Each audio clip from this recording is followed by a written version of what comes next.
नमस्कार दोस्तों, स्वागत है आप सभी लोगों का हमारे चैनल ट्रेडिंग विद अतुल में। आज हम बात करने वाले हैं रिलायंस कम्युनिकेशन लिमिटेड के बारे में। आपने देखा होगा कि जब यहाँ पे रिलायंस की तरफ से मतलब मुकेश अंबानी की तरफ से ये कंपनी को एक्वायर किया गया था, मतलब सारा बिजनेस एक्वायर नहीं किया गया।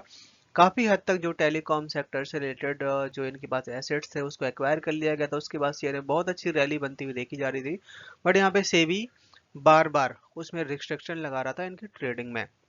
क्योंकि क्योंकि जिस तरीके से रैली बन रही थी उस तरीके से काफ़ी सारे इन्वेस्टर हैं जो कि फंस जाते हैं, और काफ़ी बार तो ऑपरेटर यहाँ पे प्ले करना शुरू कर देते हैं। तो इन सब चीज़ों को देखते हुए सेबी रिस्ट्रिक्शन लगा देता है।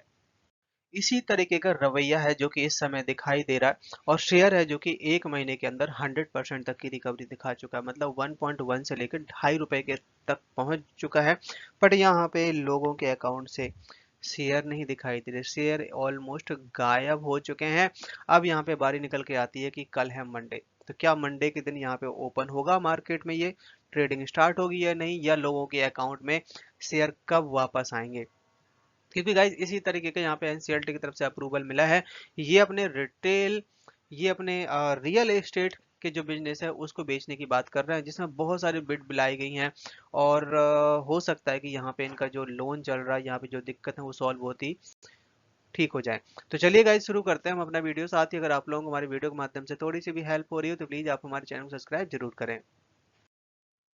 आज के दिन का मार्केट बहुत बढ़िया था। आप देख सकते हैं निफ्टी 50 में 270 पॉइंट्स की यहाँ पे तेजी बनती हुई देखी गई है, और बैंक निफ्टी में 400 पॉइंट्स की आज के दिन बाजी मारी है। आपका निफ्टी आईटी ने करीबन 1600 पॉइंट्स की यहाँ पे तेजी बनी है, मतलब 5% तक की रैली बनती हुई देखी गई है। स्मॉल कैप के इंडेक्स में 250 पॉइंट्स की शेयर है जो कि अभी रिसेंटली इसमें कोई भी ट्रेडिंग नहीं हो रही है, बट अभी तक के जो डेटा देखने को मिल रहे हैं बहुत जबरदस्त डेटा है। लगातार इसमें खरीदारी देखने को मिल रही थी, डेली 5-5% की अपर सर्किट।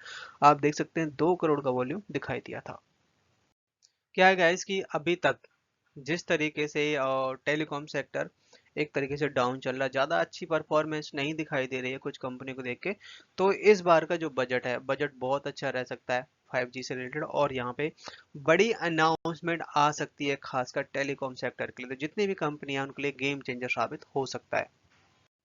गवर्नमेंट की तरफ से ये रिपोर्ट जारी करके बताई गई है कि जो पीएलआई स्कीम के तहत इक्विपमेंट्स हो गए या और कंपोनेंट हो गए जो हम बाहर से इंपोर्ट करते थे, बहुत महंगे पड़ते थे, उसके लिए यहाँ पे 1500 करोड़ का फंड जारी किया गया है, जिसमें 42 कंपनियां ऐसी हैं जिनकी मीटिंग हुई है 2022-2023 में।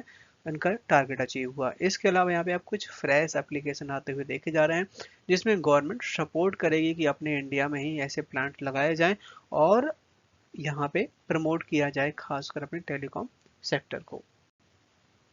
जैसे कि हम सब जानते हैं कि हमारे जो टेलीकॉम मिनिस्टर हैं लगातार बाहर की कंपनियों के साथ बात करते हुए देखे जा रहे हैं। तो 6 गीगाहर्ट्ज की जो फ्रिक्वेंसी रेंज है उसके ऊपर यहाँ पे क्रूशियल अपडेट आता हुआ देखा जा रहा है। बताया जा रहा है कि यहाँ पे 6 गीगाहर्ट्ज का स्पेक्ट्रम बैंड अगर यहाँ पे यूज किया जाता है तो केवल 5G नहीं 6G के लिए भी बहुत अच्छा रह सकता है। इस तरह की टेक्नोलॉजी से कंपनियों की कॉस्ट भी कम होगी और ज़्यादा स्पीड बढ़ने वाली है, जिसमें यहाँ पे जो फ्रिक्वेंसी बैंड रहेगी 7025 से लेके 7125 तक रहने वाली है। जिसमें आप देख सकते हैं कि काफ़ी हद तक एशियन कंट्रीज और इंडिया जिनमें ये अवेलेबल रहेगा, और जिसमें बहुत ज़्यादा इंटरनेट की स्पीड बढ़ जाएगी, जिसमें इंडिया और चाइना दोनों के दोनों यहाँ पे 600 मेगाहर्ट्ज बैंड से बाहर निकल चुके हैं, क्योंकि ये बहुत कम है। और ऑल ओवर वर्ल्ड यहाँ पे 7025 से लेके 7125 मेगाहर्ट्ज की तरफ बढ़ती हुई देखी जा रही है।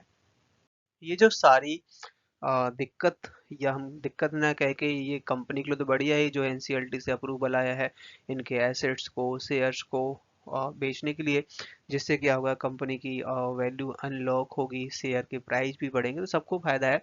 बट इस समय अकाउंट में शेयर नहीं दिखाई दे रहे। सो यहाँ पे ये कंपनी की तरफ से लेटर जारी करके बताया गया है कि यहाँ पे जो इन्हें एनसीएलटी की तरफ से जो अप्रूवल मिला है।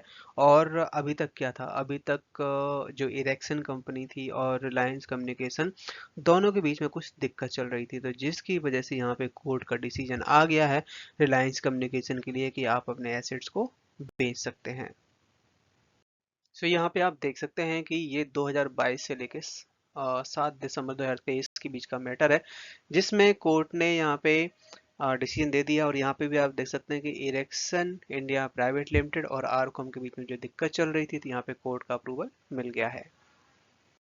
ये यहाँ पे सारी डिटेल दिखाई गई है। आप देख सकते हैं कि detail of assets which are propose to sold by way, जो कि यहाँ पे बेचे जाएंगे। चेन्नई में इनके पास काफ़ी सारे जो प्रॉपर्टी है, सेकंड फ्लोर, थर्ड फ्लोर और 2 मोर फ्लोर मतलब है यहाँ पे। इसके बाद है आपका यहाँ पे चेन्नई में और भी है, पुणे में भी है, भुवनेश्वर में भी है। तो जहाँ जहाँ पे भी रिलायंस कम्युनिकेशन की जो प्रॉपर्टी है वो बेची जाएगी, और वो बेचने के बाद सारा कंपनी को पैसा मिलेगा, या फिर जिसकी उधारी है उसको चुकाया जाएगा। रिलायंस कम्युनिकेशन का जो शेयर है अभी किसी के भी अकाउंट में नहीं दिखाई दे रहा। लास्ट जो क्लोजिंग दी थी, ₹2.5 के आसपास क्लोजिंग दी है इसने, बट इस समय इसकी ट्रेडिंग में रोक लगा दी गई है। और साथ ही जो ऑन अकाउंट ऑफ IBC, जो कि मतलब जिन लोगों ने भी खरीद रखा है उनके अकाउंट में भी दिखाई नहीं देगा। इसी तरीके से इन्होंने बहुत सारी ऐसी जगह फाइंड आउट करनी शुरू कर दी। आप देख सकते हैं उड़ीसा में करीबन 6000 विलेज ऐसे हैं जहाँ पे कोई भी नेटवर्क कुछ भी नहीं है। तो वहाँ पे अब बहुत बड़े फंड की बात कही गई, क्योंकि फंड तो लगेगा। उसके लिए गवर्नमेंट ने बड़े फंड की अनाउंसमेंट करी है, जिसमें जितने भी प्राइवेट कंपनियां हैं, चाहे वोडाफोन आइडिया हो, चाहे भारती एयरटेल हो, चाहे रिलायंस जियो, सबको यहाँ पे मेजोरिटी ऑफ यहाँ पे ऑर्डर मिल सकते हैं। और इसको ख़त्म करने की बात कही गई है 2024 मार्च तक। पर मेरा मानना यहाँ पर ये है कि शेयर में जिस तरीके से रैली बनती हुई देखी गई है, जब भी ये ओपन होगा तो अब यहाँ पे हो सकता है कि 5% तक का लोअर सर्किट दिखाई दे। तो अगर आप प्रॉफिट बुक कर पाए तो प्रॉफिट बुक करके निकल जाएं।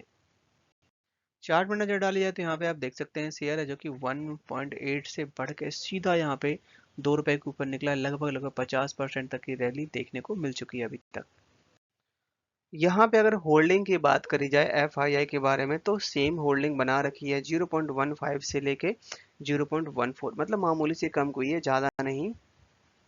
प्रमोटर्स ने अपने 1 महीने के अंदर बहुत सारे शेयर बेच दिए। आप देख सकते हैं कि 5.18% तक का स्टेक था, जिसको घटा के 1.85 कर दिया है। DIs की भी यहाँ पे होल्डिंग बिल्कुल ना के बराबर हो गई। आप देख सकते हैं कि 4.69% तक का स्टेक था, जो कि इस समय 4.43% स्टेक रह गया है। एक बड़ी रिपोर्ट निकल के आई है सारे के सारे टेलीकॉम कंपनियों के लिए, जो कि है स्मार्ट मीटर, जो कि सारे के सारे यहाँ पे इलेक्ट्रिक व्हीकल्स में लगाए जाएंगे, जिसमें टेलीकम्युनिकेशन कंपनियों को काफ़ी ज़्यादा बेनिफिट होने वाला है। जिसमें इन तीनों कंपनियों को बिजनेस टू बिजनेस डील मिलती हुई देखी जाएगी। और यहाँ पे रिलायंस जियो तो ऑलरेडी काफ़ी ज़्यादा स्ट्रांग है, बट यहाँ पे भारतीय एयरटेल और वोडाफोन आइडिया के लिए जो डील रहेगी काफ़ी ज़्यादा बेनिफिशियल मानी जा रही है। और अब बात ये कर लेते हैं कि यहाँ पे कितना रेवेन्यू बढ़ेगा। तो एज पर यहाँ पे जर्मनी के कोई यहाँ पे एक्सपर्ट हैं, उनकी इंफॉर्मेशन के हिसाब से इंडिया में 2023 तक $27 बिलियन का यहाँ पे मार्केट बनने वाला है इसका। साथ ही यहाँ पे 2023 से 2028 के बीच में 17% की ग्रोथ दिखने वाली है, जिसमें मैक्सिमम यहाँ पे जो B2B बिजनेस है, मतलब बिजनेस टू बिजनेस, जिसमें Jio business, BI business and Airtel business, सब में हर क्वार्टर इससे ग्रोथ आती हुई देखी जाएगी।